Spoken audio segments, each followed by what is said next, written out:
ओम शांति। आज 18 मार्च 2023। आज की श्रीवाणी की मुख्य पंक्तियां हैं। मीठे बच्चे, मोस्ट बिलवेड बाप का यथार्थ परिचय देने की युक्तियां निकालनी हैं। मोस्ट बिलवेड बाप का यथार्थ परिचय देने की युक्तियां निकालनी है। एक्यूरेट शब्दों में अल्फ का परिचय दो तो सर्वव्यापी की बात खत्म हो जाएगी। प्रश्न है, अविनाशी ज्ञान रत्न चुगने वाले बच्चों का फर्ज क्या है? उत्तर है, ज्ञान की हर बात पर अच्छी रीति विचार सागर मंथन कर एक बाप की सबको सही पहचान देनी। पुण्य आत्मा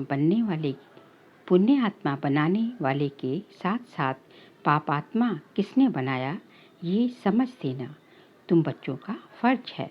सबको रावण के बेर चुगने से बचाए ज्ञान रतन चुगाने हैं। सर्विस की भिन्न भिन्न युक्तियाँ निकालनी है। सर्विस में बिजी रहने से ही अपार खुशी रहेगी। गीत है, प्रीतम आन मिलो। ओम शांति। बाप परमपिता को हमेशा रचयिता कहा जाता है। मनुष्य कह देते ये पशु पक्षी आदि सारी रचना वह रचते हैं, परंतु समझाना चाहिए पहले पहले मनुष्य की बात तो समझो। परमपिता जो रचता है वह मनुष्य सृष्टि कैसे रचते हैं। मनुष्य ही उनको बाप कह बुलाते हैं क्योंकि दुखी हैं। सभी उस एक रचयिता को याद करते हैं। तो पहले पहले ये समझाना है कि मनुष्य सृष्टि का रचयिता कौन है। वह रचयिता ही सबका बाप ठहरा। पहले पहले बाप का परिचय देना है। आत्मा को नापना ना बाप का परिचय है। अगर अहम आत्मा का परिचय हो तो समझे कि हम किसकी संतान हैं। हम परमपिता परमात्मा की संतान हैं। वह बाप रचयिता है तो जरूर पहले पहले मनुष्य सृष्टि ही रचते होंगे। वह नई दुनिया अथवा स्वर्ग होगी। बाप जरूर स्वर्ग ही रचेंगे। बाप दुख के लिए रचना रचे ये हो नहीं सकता, जबकि हम उस बाप के बच्चे हैं।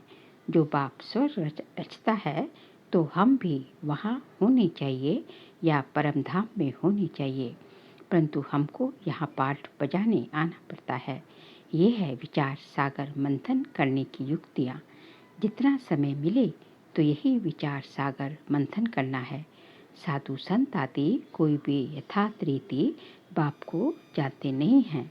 रचयिता जरूर स्वर्ग ही रचेंगे तो फिर सब आत्माएं निर्वाण धाम में होनी चाहिए। वह निर्वाण धाम है हम सब आत्माओं का घर, जहाँ बाप भी रहते हैं। तुम बच्चों को बेहद के बाप से बुद्धि योग जोड़ने के लिए मेहनत करनी पड़ती है। योग ना होने के कारण ही फिर मनुष्य से पाप होते हैं या धारणा नहीं हो सकती है। बाप को याद नहीं करते हैं। भगवान तो एक ही है, वह है मोस्ट बिलवेड स्वर्ग का रचयिता। वहाँ बहुत सुख है। यहाँ दुख होने के कारण ही भगवान को याद करते हैं। बाप बच्चों को सुख के लिए ही जन्म देते हैं। सतयुग देवता को कहा ही जाता है सुखधाम।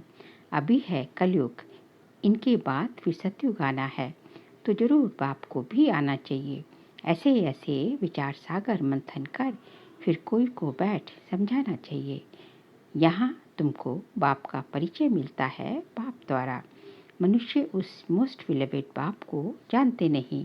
बाप को जानते ही नहीं तो अपने को उसके बच्चे भी समझते नहीं। हमने बाप को जाना है तो उनको याद करते हैं। वह बेहद का पिता है सभी आत्माओं का। वह निराकार इस साकार प्रजापिता द्वारा रचना रचते हैं। प्रजापिता ब्रह्मा है, ब्राह्मण ब्राह्मणियाँ भी हैं। जरूर प्रजापिता ब्रह्मा का बाप परमपिता ही होगा, जिसको क्रिएटर कहा जाता है। कोई भी आते हैं तो पहले पहले बाप का परिचय देना है। जब अल्फ याद पड़े तब फिर आगे समझ सके। अल्फ बिगर कुछ भी समझ नहीं सकेंगे। वह भी समझाना ऐसे है जो मनुष्य समझे। इन्हों की समझानी तो बड़ी एक्यूरेट दिखाई पड़ती है। ऐसे और तो कोई नहीं समझाएंगे कि वह बेहद का पिता स्वर्ग का रचयिता है। जरूर नर का भी रचयिता कोई होगा। पावन बनाने वाला एक बाप है, तो जरूर पतित बनाने वाला भी कोई एक होगा। ये अच्छी रीति समझाना है। बाबा कौन है जिसको हम याद करते हैं? रावण को तो याद नहीं करेंगे। मनुष्य तो ना पावन बनाने वाले राम परमात्मा को जानते, ना पतित बनाने वाले रावण को जानते, बिल्कुल ही अनजान है। फॉर्म भराने समय भी पहले बाप का परिचय देना है। तुम्हारी आत्मा का बाप कौन है, ये प्रश्न और कोई पूछ न सके। आत्मा तो हर एक मनुष्य में है। जीव आत्मा, पापात्मा, पुण्य आत्मा कहा जाता है ना। पुण्य आत्मा तो बाप ही बनाते हैं, फिर इनको पापात्मा कौन बनाते हैं, ये जरूर समझाना पड़े। बाप जो स्वर्ग का रचयिता है, जिसके हम सभी बच्चे हैं, उनको तुम जानते हो। वह तो जरूर पावन दुनिया ही रचते होंगे। अभी है पतित दुनिया, इसलिए मनुष्य गाते भी हैं, हे पतित पावन आओ। इतने सब पतित मनुष्यों को पावन कौन बनाए? सर्वव्यापी है, फिर तो ये बात नहीं उठती कि परम पिता परमात्मा आओ। सर्वव्यापी है, फिर तो उसको याद करने की भी दरकार नहीं। अभी हम आपको बहुत अच्छी राय देते हैं। ब्रह्मा की राय तो मशहूर है ना। हम ब्रह्मा मुख वंशावली ब्राह्मण ब्राह्मणियाँ हैं। ब्रह्मा को भी राय देने वाला जरूर ऊंच होगा। ब्रह्मा वल्द परमपिता परमात्मा शिव, वह है आत्माओं का पिता और वह है प्रजापिता। तुम बच्चे सर्विस के लिए ऐसे ऐसे विचार सागर मंथन करेंगे तो तुमको बहुत खुशी रहेगी। कोई आए तो उनको ज्ञान रतन देने हैं। बाबा आकर अविनाशी ज्ञान रतन चुकाते हैं, जिससे हम विश्व के मालिक बनते हैं। फिर रावण आकर बेर चुगाते हैं। शिव का चित्र, देवताओं के चित्र सब पत्थर के ही हैं। पत्थर को पूछते पूछते पत्थर बुद्धि बन जाते हैं। शिव का भी पत्थर का चित्र है। जरूर कोई समय शिव बाबा चैतन्य में आकर पढ़ाते होंगे। प्रजापिता ब्रह्मा भी होगा, ब्रह्मा कुमारी सरस्वती भी होगी। अब प्रैक्टिकल में है, इनके लिए गायन है, सबकी मनोकामनाएं पूरी करने वाली है। अविनाशी ज्ञान रतन दान करने वाली गॉडेस ऑफ नॉलेज, उन्होंने फिर सरस्वती को बेंजो दे दिया है। ये सब बातें बुद्धि में जानी चाहिए। जिसको भाषण करना है तो विचार सागर मंथन करना होता है। पहले भाषण लिख रिफाइन करना चाहिए। बड़े बड़े स्पीकर्स जो होते हैं वह बहुत खबरदारी से बोलते हैं, बिल्कुल एक्यूरेट सुनाते हैं। जरा भी हिचका तो आबरू चली जाएगी। पहले से ही पूरी प्रैक्टिस करते हैं। यहाँ भी इतना बुद्धि में रहना चाहिए जो किसको बाप का परिचय दे सको। सर्विस करनी है। विकारी गुरुओं की जंजीरों में बहुत फंसे हुए हैं। वह कोई की सदगति तो कर नहीं सकते। पतित पावन निराकार भगवान को ही कहा जाता है। सर्वव्यापी के ज्ञान से तो कोई की सदगति हुई नहीं है। पतित पावन है एक शिव बाबा, उनको रुद्र भी कहा जाता है। रुद्र यज्ञ भी मशहूर है। इतना बड़ा यज्ञ और कोई रच न सके। रुद्र ज्ञान यज्ञ कितने वर्ष चलता है। ज्ञान सुनाते ही रहते हैं। यज्ञ जब रचते हैं तो उसमें शास्त्र भी रखते हैं। रामायण भागवत आदि की कथा सुनाते हैं। उसको रुद्र यज्ञ कहते हैं। वास्तव में रुद्र यज्ञ यह है। ये यज्ञ तो बहुत समय चलता है। उन्हों का तो करके मास भर यज्ञ चलेगा। ये तो देखो कितना समय चलता है। इसमें जो भी सब पुरानी चीज़ें हैं वह ख़त्म होनी है। ये सारी पुरानी दुनिया इसमें भस्म होनी है। कितना बड़ा यज्ञ है, ख्याल तो करो। जब सबके शरीर स्वाहा हो तब सभी आत्माएं वापस परम धाम जाएं। जब तक बाप न आए तो पतित से पावन कैसे बने? माया की जंजीरों से लिबरेट कौन करे? कोई तो होना चाहिए ना, इसलिए खुद मालिक ही आते हैं। ऐसे नहीं सर्वव्यापी हो बैठकर ज्ञान देते हैं। वह तो आते हैं, हम उनकी संतान पुत्र हैं। वास्तव में हो तुम भी। अब यह बाप आया हुआ है, अपना परिचय दे रहे हैं। स्वर्ग की स्थापना हो रही है। हम हैं राजयोग ऋषि, वह है हठयोग ऋषि। इस पर शायद एक कहानी भी सुनाते हैं कि फलाने ऋषि का वजन भारी है या राज ऋषि का वजन भारी है। वह है सब भक्ति मार्ग की बातें और ये है ज्ञान मार्ग। भक्ति और ज्ञान के तराजू की कुछ कथा है। एक तरफ है सब भक्ति के शास्त्र, दूसरी तरफ है एक ज्ञान की गीता। तो भारी एक गीता हो जाती है। गीता है राज ऋषियों की, हठ योगियों के तो बहुत शास्त्र हैं। एक तरफ वह सब डालो, दूसरी तरफ गीता डालो। वास्तव में वह भी कोई हमारी है नहीं, हमारी तो है ही ज्ञान की बात। गीता का भगवान आता ही है सद्गति करने के लिए। तो बच्चों की बुद्धि में ये सब रहना चाहिए। फिर कोई समझे या ना समझे, अपना फर्ज है हर एक को समझाना। मौत के समय सभी की आंखें खुलेंगी। इस ज्ञान यज्ञ से ही ये विनाश ज्वाला निकली है। अब तुम पांडवों का पति है परमपिता परमात्मा। पतितों को पावन बनाने वाला है ही एक परमात्मा, ना कि श्री कृष्ण। वह तो प्रिंस है, उसको कोई गॉडफादर नहीं कहेंगे। फादर तब कहा जाता है जब बच्चे पैदा होते हैं। श्री कृष्ण तो खुद ही बच्चा है, तो उसको फादर कैसे कहा जाए? लॉ नहीं कहता। श्री कृष्ण के साथ फिर जोड़ी चाहिए, उनके बच्चे चाहिए, तब फादर कहा जाए। वह तो फिर गृहस्थी हो गया। यहाँ तो निराकार बाप बैठ ज्ञान देते हैं। वह कभी गृहस्थ में नहीं आते नहीं, सदा पवित्र हैं। श्री कृष्ण तो माता के गर्भ से जन्म लेते हैं, तो उनको पतित पावन कैसे कहेंगे? अभी तुम बच्चे जानते हो, परमपिता परमात्मा को प्रजापिता ब्रह्मा के तन में ही आना है। प्रजापिता तो जरूर यहाँ ही होना चाहिए ना, इसलिए उनका नाम ब्रह्मा रख देते हैं। मैं इस साधारण तन में प्रवेश करता हूँ। ये 84 जन्म भोग अभी अंतिम जन्म में है और वानप्रस्थ अवस्था में पूरा अनुभवी रथ है। अर्जुन के लिए भी कहते हैं कि बहुत गुरु किए थे, शास्त्र आदि पढ़े थे, तो समझाना भी ऐसे चाहिए। प्रजापिता ब्रह्मा का नाम कभी सुना है? ब्रह्मा है तो जरूर पहले ब्राह्मण चाहिए। वर्ण भी मुख्य है, चक्र में भी वर्ण दिखाते हैं। ब्राह्मण कुल है सबसे छोटा, उन्हों के ज्ञान लेने का समय भी थोड़ा है। कितने थोड़े ब्राह्मण हैं, फिर उनमें ज़्यादा देवताएं, उनसे ज़्यादा क्षत्रिय, उनसे ज़्यादा वैश्य और फिर शूद्र। तो तुम ब्राह्मण कितने थोड़े हो।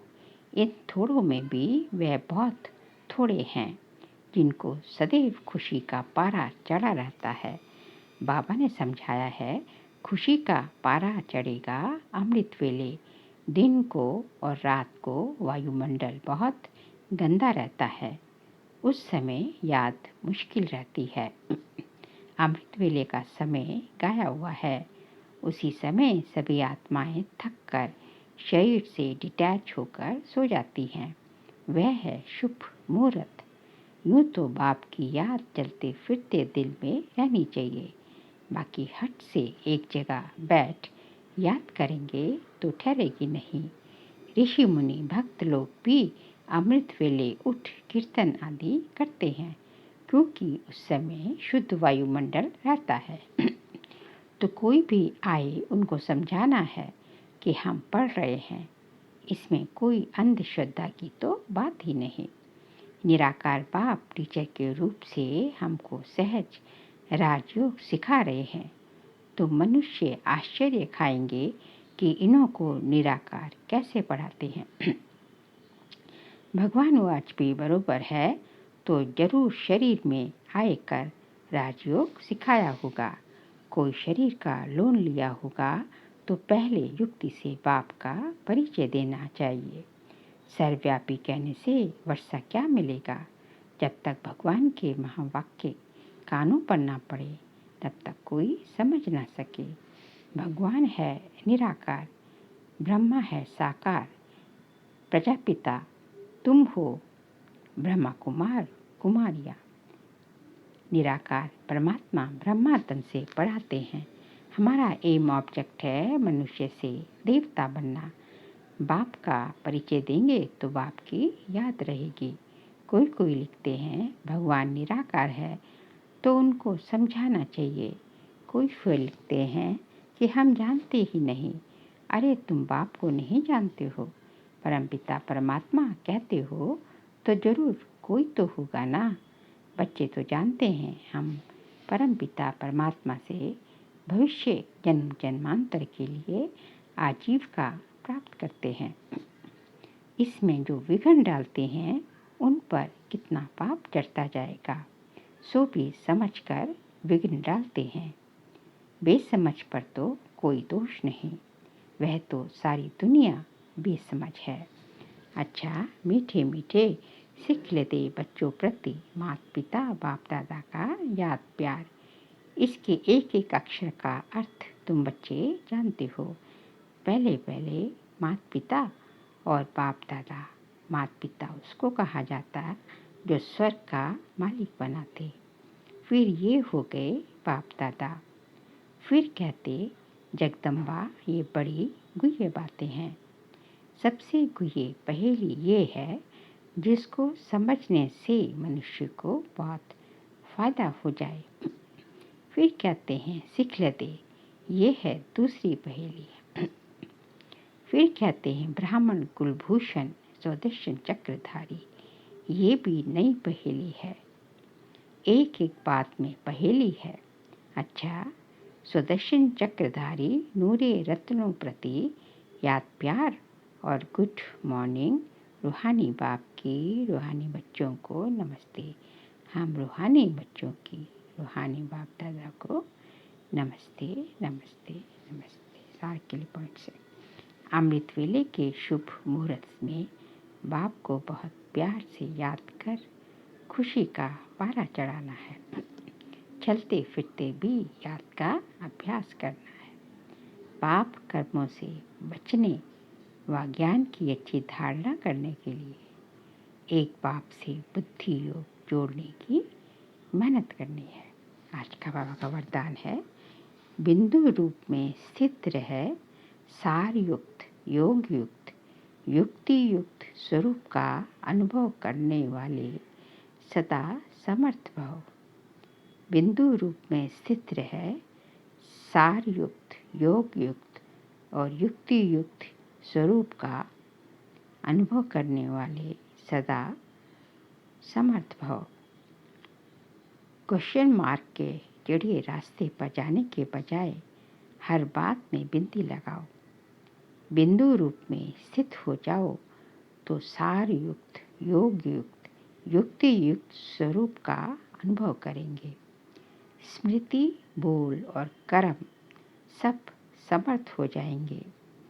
बिना बिंदु बने विस्तार में गए तो क्यों क्या के व्यर्थ बोल और कर्म में समय और शक्तियाँ व्यर्थ गवा देते हैं।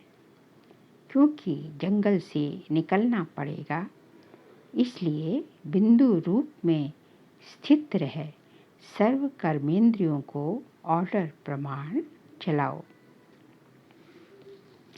स्लोगन है बाबा शब्द की डायमंड चाबी साथ रहे तो सर्व खजानों की अनुभूति होती रहेगी। बाबा शब्द की डायमंड चाबी साथ रहे तो सर्व खजानों की अनुभूति होती रहेगी। बाबा कहते हैं सर्व खजानों की अनुभूति करनी है, हमेशा करनी है, तो उसके लिए जो है बाबा को हमेशा अपने अंग संग रखो। बाबा हमेशा जो है आपका कंपनी भी बाबा की कंपनी में रहना है और बाबा को अपना कंपेनियन भी बनाना है। दोनों चीज़ें, कंपनी भी बाबा की चाहिए और कंपेनियन भी बाबा होना चाहिए। तो बाबा शब्द क्या हो गया? बाबा शब्द हो गया सर्व खजानों को प्राप्त करने की डायमंड चाबी। इस चाबी को सदा अपने साथ रहेंगे तो हमेशा भरपूर रहेंगे। अच्छा, ओम शांति।